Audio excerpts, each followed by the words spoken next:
Salut tout le monde, bienvenue sur l'Iconé, j'espère que vous allez bien.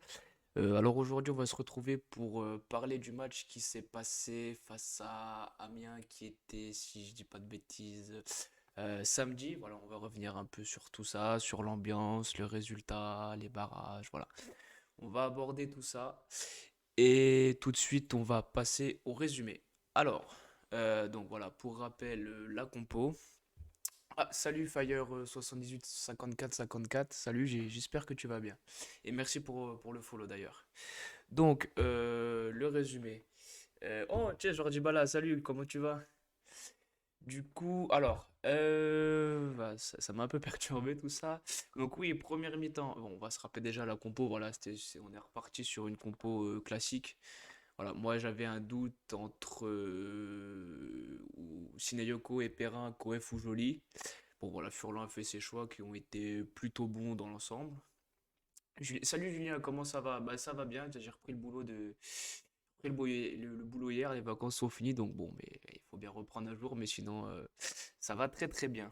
Donc en première mi-temps, on commence le match un peu en dedans. Une perte de balle suite à une mauvaise passe d'Arcus, ce qui permet à un Amiénois, je sais plus son nom, de lancer Tolou en profondeur. Coef est pris de vitesse. Et voilà, très bel arrêt de Lyon qui déjà nous permet de se maintenir dans ce match-là. Au quart d'heure de jeu, on a la première grosse occasion, un centre de Bernard repris de volée par Sinayoko. Et la volée n'était pas facile à mettre. Bon, après, c'était sur le gardien. Le gardien miennois Gürtner, si je me rappelle bien, si j'écorche pas son nom, a fait un très bel arrêt. À la 23e, Badji prend de vitesse, encore une fois. Il centre en retrait, mais Lyon s'interpose et du coup empêche une occasion amiénoise. Et à la demi-heure de jeu, un magnifique 1-2 entre Hein et Charbonnier. Et Hein vient d'une subtile balle piquée, pardon, vient ouvrir le score. Et voilà, à partir de ce moment-là, le stade s'est embrasé. On a tous crié sur ce but. Très, très joli but d'ailleurs. Euh, et peu de temps après, on a une déviation de la tête de Sinayoko pour Hein qui sert Charbonnier sur un plateau. Je veux dire, c'est même plus un caviar, c'est au-delà de ça. Et voilà, malheureusement, il bégaye un peu devant le but, il gamberge un peu trop. Et je sais plus le nom du défenseur aménois, mais il tacle à l'arrache, il a dévié sur le poteau. Et ça, voilà, ça se repousse. Il repousse le ballon en corner. Fin de la première mi-temps. Voilà, première mi-temps, c'est quand même passé plusieurs choses intéressantes. On a eu Amiens qui a quand même eu, alors, pas de grosses occasions non plus, mais c'est vrai que Koef a été pris plusieurs fois en profondeur et c'est vrai qu'à la mi-temps, j'étais un petit peu inquiet. Mais bon, après, on reviendra sur les performances individuelles un peu plus tard. Alors, pour la deuxième période, à l'heure de jeu, une mauvaise sortie de Gürtner. Charbonnier reprend sa frappe, pardon, mais la frappe s'écrase sur le poteau. L'action qui suit à peu près, un très très bon pressing de Bernard. Il trouve Charbonnier et qui ajuste parfaitement Gürtner qui ne peut rien faire sur la frappe de Charbonnier pour notre plus grand bonheur. À la 72e, il y a un petit cafouillage en défense où Coef il passe un peu au travers. Bon, après, il n'y a pas que lui, c'était vraiment un cafouillage, c'était un peu une partie de flipper. Et bon, voilà, encore une fois, très très bonne intervention de Léon. Dans le dernier quart d'heure, Saki trouve Charbonnier qui arme sa frappe, mais voilà, encore une fois, un peu trop centré sur le gardien amiénois. Et peu de temps après, également aussi un mauvais dégagement amiénois. Voilà, ils étaient assez brouillons dans leur relance. Ça a profité à Hein qui contrôle le ballon et reprend de voler. Mais honnêtement, du stade, je la voyais au fond. Et non, là, Gertner a sorti une parade assez magistrale. Et à 10 minutes de la fin, réduction amiénoise. Franchement, je l'ai pas du tout venir. C'était très très beau but. Il met une jolie frappe en pivot au ras du poteau et Léon ne peut évidemment rien faire. Voilà, donc au terme de ce match, on s'impose 2-1 dans un stade avec une ambiance incroyable. Moi, pour ma part, j'étais avec un ami, on est arrivé à 16h devant le stade et c'était déjà blindé. Franchement, Que ce soit de l'arrivée du bus des Auxerrois jusqu'au départ, c'était franchement une ambiance exceptionnelle. J'ai eu les frissons tout le match, je vous avoue, c'était franchement ça fait plaisir de vivre des moments comme ça. Bon, pour revenir sur le match, bon, on a vu un très très beau match quand même, il y a eu des occasions de part et d'autre. Après, je trouve que ce match-là, pour faire un peu un résumé global de notre saison, il est un peu à l'image de notre saison parce que on a manqué de réalisme, on touche deux fois les montants et si on prend l'ensemble de la saison, bon, il nous manque un seul petit point. Et du coup, c'est ça qui, voilà, ça laisse quand même un petit goût amer malgré, pardon, malgré la défaite et le beau match. Julien, il a manqué de Djoubal. Oui, c'est vrai, il était suspendu tout simplement pour ce match-là. Alors c'est vrai que j'en avais parlé dans un précédent débrief. Bon, l'exclusion était un peu sévère. Après, en même temps, Djoubal, voilà, je l'ai. Alors, il fait une très très bonne saison, hein. Il n'y a aucun problème là-dessus, mais je trouve que ces derniers matchs, il était un peu en dedans. Mais et c'est vrai que un peu à l'image de Coef face à Amiens, il s'est fait souvent, Djoubal se faisait souvent prendre en profondeur aussi. Mais c'est vrai que bon, je pense que Djoubal aurait refait du bien. Bon, pardon, on pourra pas refaire le match parce que Djoubal n'était pas là. Mais du coup voilà. Alors bon, je vais dire juste un petit mot sur le match Ajaccio-Toulouse. Voilà, on espérait tous au moins un nul de Toulouse pour qu'on puisse passer à la deuxième place. Bon, malheureusement, ça s'est pas fait. Alors, je me suis pas amusé à regarder le match en entier, j'ai juste regardé le résumé. Alors, le penalty, sans vouloir faire de polémique ou quoi que ce soit, c'est vrai que le penalty, il est très généreux, pour pas dire plus. Le plongeon du gardien, c'est vrai que j'en ai vu plusieurs sur Twitter s'indigner de ça. C'est vrai que quand on regarde le plongeon, bon, c'est vrai que c'est un peu suspect. Après, ouais, j'irai pas jusqu'à dire que c'était un match à enjeu ou quoi. Julien, pas de penalty non match de Toulouse. Ouais, ouais, ouais, c'était un non-match, clairement. Le penalty, oui, c'est vrai que je dis qu'il était très généreux. Bon, oui, et pour moi, personnellement, il n'y a pas penalty. Après, voilà, ce que je trouve dommage, c'est que sur les réseaux, on est tous là, à s'en prendre à Toulouse, même à Ajaccio. Après, je peux comprendre parce que la montée directe, on la perd d'un point. Mais si on prend sur l'ensemble de notre saison, ah, la deuxième place, on la perd pas ce soir, quoi. Je parlais d'un manque de réalisme ou d'un manque de chance par moment. Bah, le match face à Caen, il illustre pardon, parfaitement ce manque de chance. On se prend un but venu de l'espace à la 88e. Bon, ben, c'est cruel, mais c'est le football, c'est comme ça. Il y a un autre match qui me revient aussi, où là, par contre, c'était pas de chance qu'on a manqué, mais de réalisme, pardon, j'arrive plus à parler. C'est face au Paris FC. Face au Paris FC, à domicile, je me rappelle, on menait 1-0. Je crois que c'est Charbonnier qui ouvre le score. Et après, on a deux balles de break, que ce soit Charbonnier ou Perrin. Et on met pas ses actions au fond et au final on perd le match. Donc voilà, après il y a d'autres matchs où je me rappelle plus exactement des scénarios. Voilà, Julien, exact, tu dis contre Nîmes, bah, quand je les viens d'évoquer. Mais contre Nîmes, je crois que. Je sais plus si c'est Nîmes ou Nancy. Non, Nancy, je crois qu'on fait un partout, 0-0, je sais plus. Enfin bref, on perd des points bêtement. Et voilà, c'est parce que sur l'ensemble de la saison, on a manqué de réalisme. On a un peu de chance aussi. Et voilà, en face à Ajaccio, bon bah bravo à eux, même si voilà, c'est vrai que c'est rageant parce que d'un point et la manière dont ça s'est passé. Mais voilà, tiens, bah, tiens Jordi Bala confirme complètement d'accord, faut pas espérer des autres. Julien, on gagne 2-0, on se fait. Oui, voilà, c'est ça.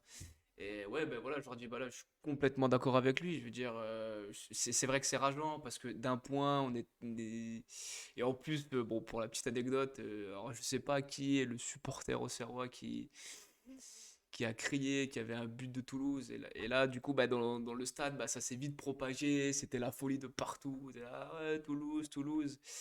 Alors c'est vrai que bon, moi j'avais des problèmes de réseau au stade. J'étais pas le seul parce qu'on était tous là en train de rafraîchir la page du match pour voir s'ils avaient égalisé ou pas. Et j'ai même dit à mon pote qui était à côté, je dis attends, t'enflamme pas, tant que je vois pas le but, on sait jamais. Et voilà, bon, malheureusement, c'était un faux espoir. Mais voilà, pour revenir là-dessus, ouais, on va pas, voilà, faut pas espérer des autres. Si ce soir ce soir, excusez-moi, c'est la fatigue. Si on n'est pas deuxième, voilà, on peut s'en prendre, on peut s'en prendre qu'à nous-mêmes. Voilà. Maintenant, on va passer au top et flop. Alors au niveau des tops, voilà, bon, c'est un peu, tous avaient des problèmes, même à la fin de zone, on captait mal. Ah oui, c'est vrai, Julien, tu étais à la fin de zone. C'est complète. Oui, je m'en rappelle. Et du coup, tiens, bah, si tu peux me raconter un petit peu l'ambiance qu'il y avait à la fan zone, si voilà, il y avait le même engouement qu'au stade, si même vous, si vous avez entendu les chants du stade et tout, ça peut être intéressant d'avoir ton retour là-dessus. Je vous laisse juste 30 secondes, je fais une mini pause parce que j'ai mon aspirateur qui vient de se lancer et je vais le couper parce que ça risque de nuire au son du stream. Je vous dis à tout de suite.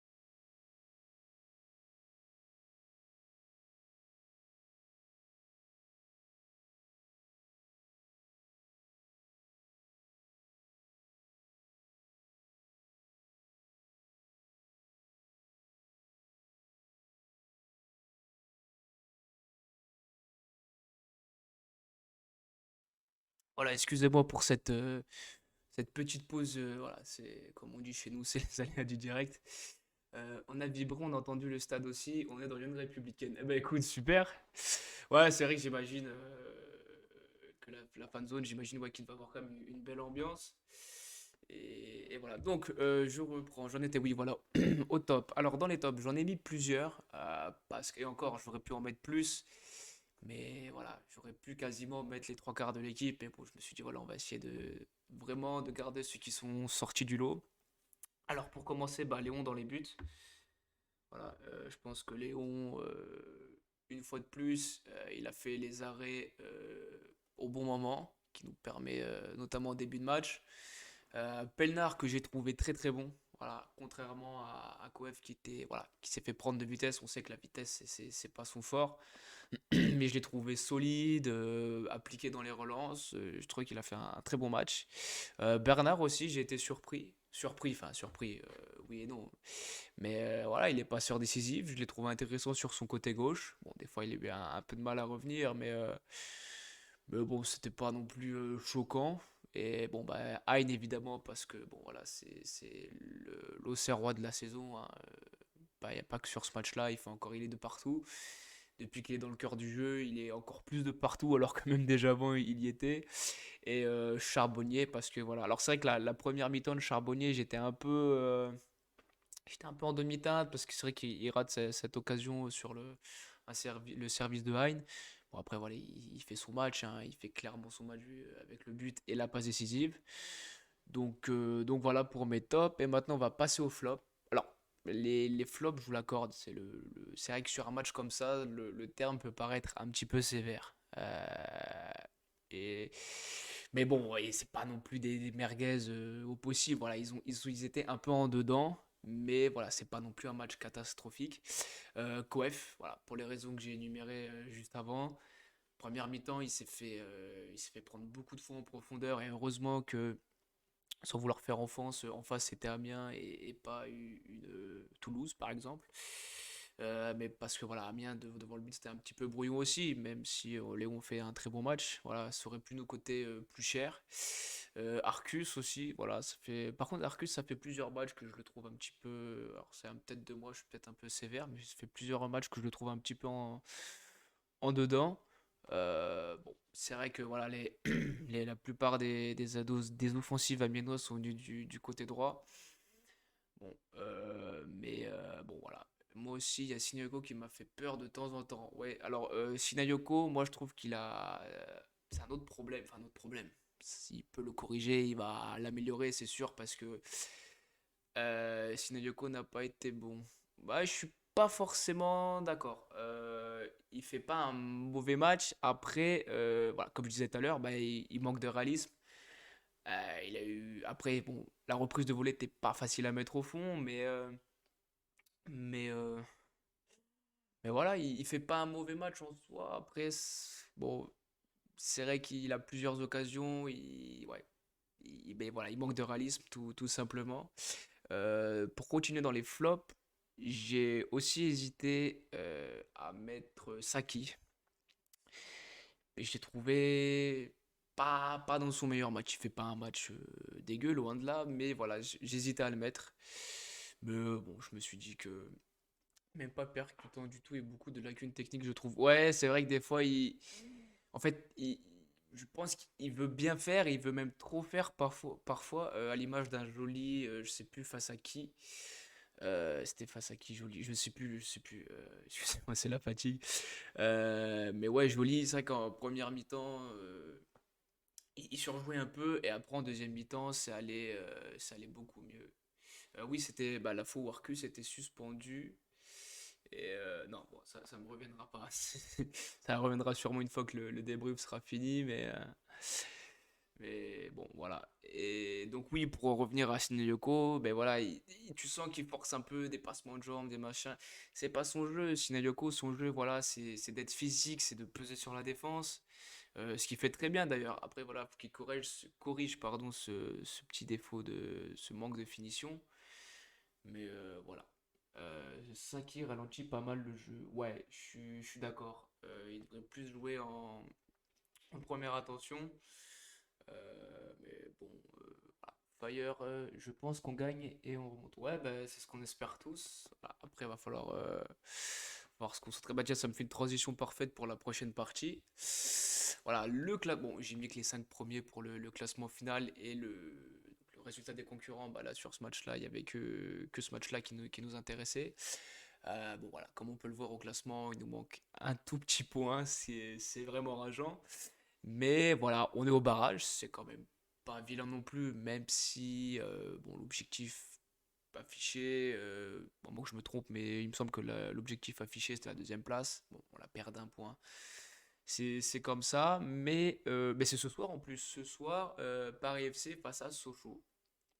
Euh, Bah, dites-moi dans le chat si vous avez un favori, savoir qui vous préférez rencontrer. Moi, je vous avoue que j'en ai pas tellement.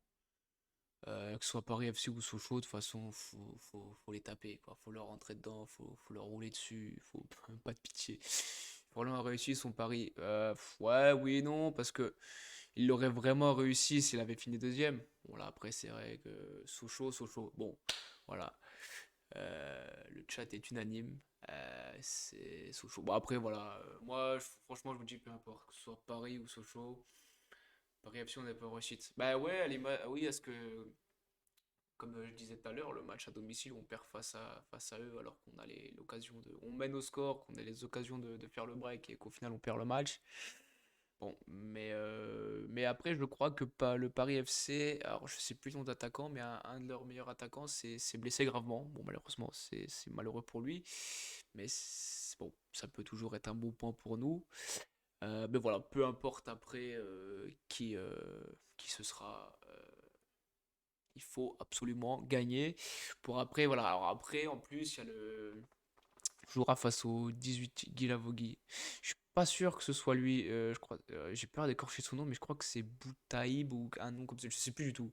Je vais pas dire de conneries. Pas mais je crois pas que ce soit. Je peux me tromper. Hein, c'est peut-être Guilavogui, mais j'ai un doute.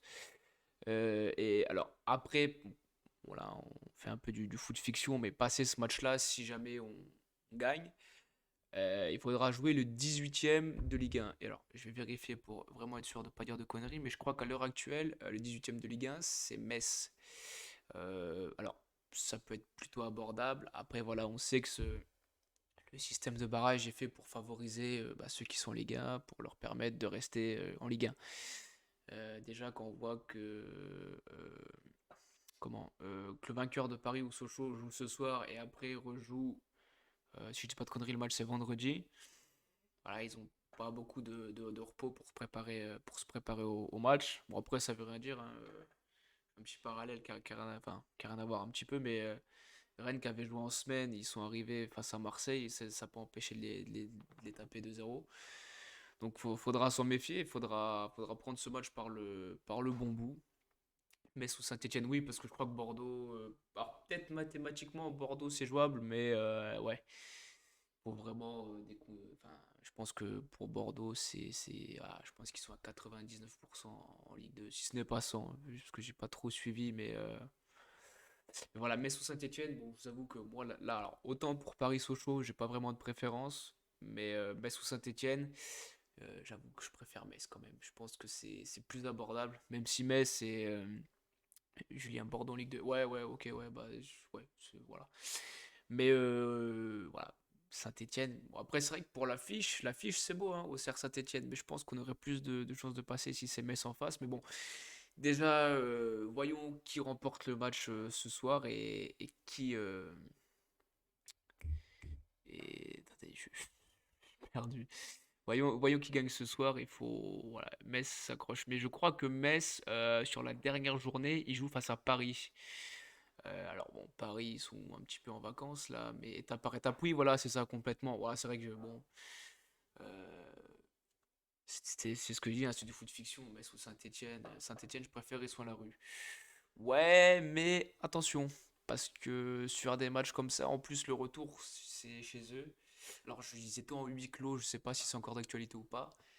Mais si on fait le retour à Saint-Étienne et que ils sont pas à huis clos, là, ça va être beaucoup plus compliqué pour nous, beaucoup plus compliqué pour nous. Mais bon, comme l'a dit Jordi Bala, concentrons-nous déjà sur Paris FC Sochaux, le vainqueur d'un des deux, étape par étape.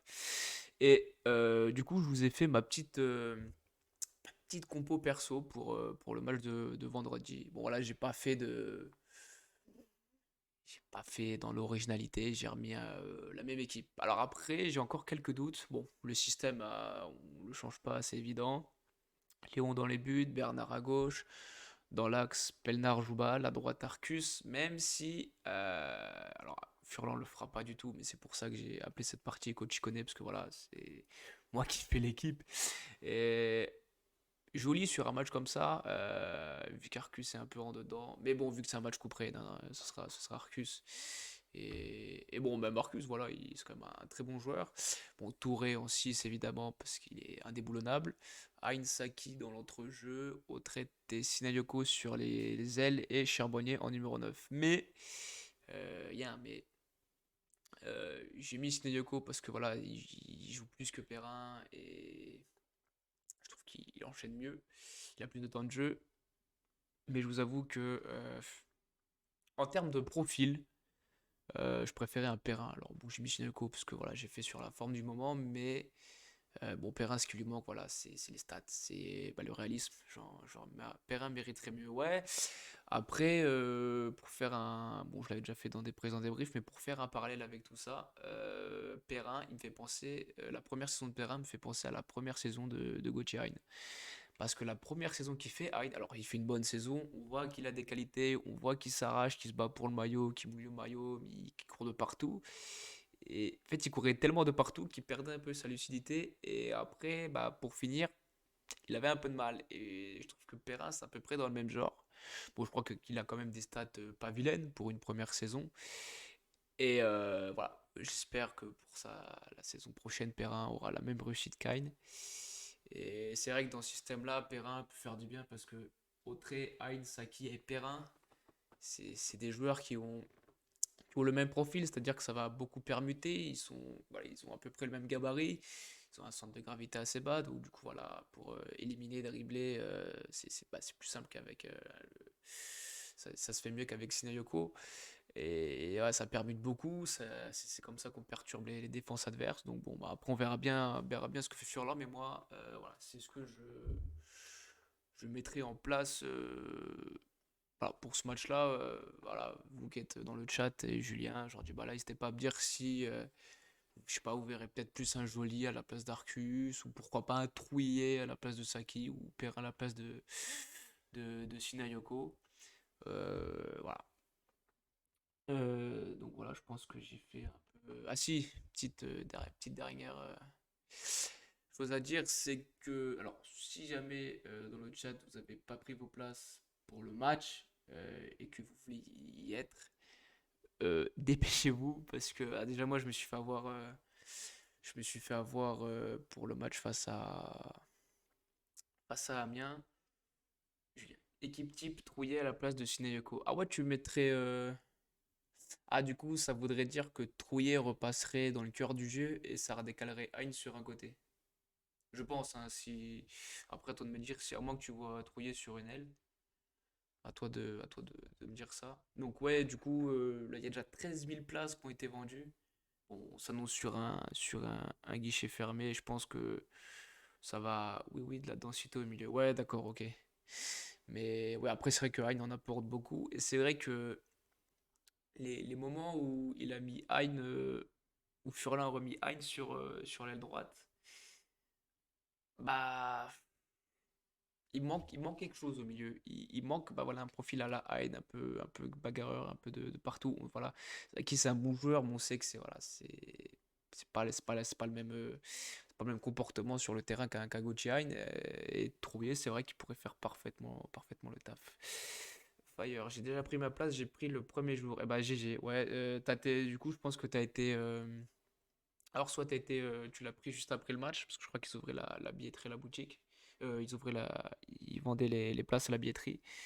Ou moi je les ai pris le lendemain, je les ai pris sur le site. J'ai joué avec le feu parce que le site était difficile d'accès, comme face à Amiens, où d'ailleurs je me suis fait avoir et j'ai pas pu avoir de place. Mais bon, au final j'ai eu beaucoup de chance et j'ai réussi à avoir des places. D'ailleurs je remercie cette personne de m'avoir pour les places, parce que sinon j'aurais raté ça, j'aurais été très très triste. Mais du coup, ouais, voilà, on s'annonce sur un stade à guichet fermé. Donc ça va encore être une ambiance de folie, ça va encore être... on espère je vais dire les 3 points. Mais du coup, non, parce que là, c'est un match élimination directe. Mais voilà, tout, on a les cartes en main, sans vouloir être prétentieux ou quoi que ce soit.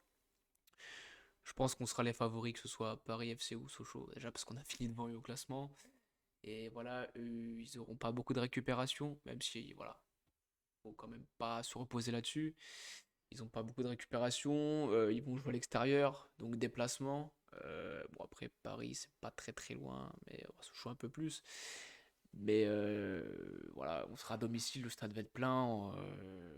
On sait que les joueurs, voilà, tu sois fatigué, bah, quand t'as un public qui pousse, bah, c'est tout de suite mieux. Il faut les prolongations ce soir. Alors, j'ai vu le même commentaire que le tien sur Twitter, Julien. Et si je dis pas de bêtises, je crois que s'il y a match nul, c'est directement les tirs au but et il n'y a pas de prolongation. Alors, je peux me tromper, ça se trouve que j'ai mal lu.